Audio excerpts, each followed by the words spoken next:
एमसीएच्या कार्यकारिणीच्या निवडणुकीचा अर्ज मागे घेण्याची मुदत उद्या संपतीये, पण त्याआधी या निवडणुकीत राजकीय कुरघोड्यांना ऊत आलाय। आशिष शेलारांनी उपाध्यक्ष पदाची निवडणूक ही आमच्या गटातनं लढवावी, आम्ही आमचा उमेदवार मागे घेऊ, असं शिवसेनेचे आमदार प्रताप सरनाईक यांनी म्हटलंय। मुख्यमंत्र्यांशी झालेल्या चर्चेत निवडणूक एकत्र लढण्याचं ठरलं होतं, पण नंतर बैठक झाली नाही। आशिष शेलार फॉर्म भरणार आहेत हे आम्हाला माहीतच नव्हतं, असंही सरनाईकांनी स्पष्ट केलंय। आशिष शेलारांनी काल सांगितलं की आम्ही वाट बघितली आणि त्यानुसार आता म्हणजे राष्ट्रवादीच्या लोकांबरोबर फॉर्म भरलेला आहे त्यांनी उपाध्यक्ष पदाचा भादळकर गटाचा।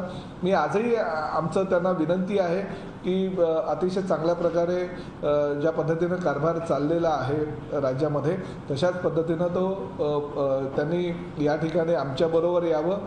क्रिकेट फर्स्ट या गटातर्फे उपाध्यक्ष पदाची जर ते निवडणूक लढायला तयार असेल तर आजही त्यांनी यावं। आम्ही त्यांच्यासाठी उपाध्यक्ष पदाच्या ज्या 2 जागा आहेत त्यापैकी 1 जागा निश्चितपणे त्यांना सोडायला तयार आहोत। आमचं आव्हान आहे की उगाच राष्ट्रवादीच्या लोकांबरोबर जाण्यापेक्षा शिवसेनेने ज्या गटाला पाठिंबा दिला आहे त्या गटाबरोबर जर ते आले तर त्यांचं क्रिकेट विश्वामधलं आणि क्रीडा विश्वामधलं जे काम आहे त्यामुळे ते निश्चितपणे उपाध्यक्षपदी ह्या गटातनं सुद्धा निवडून येतील।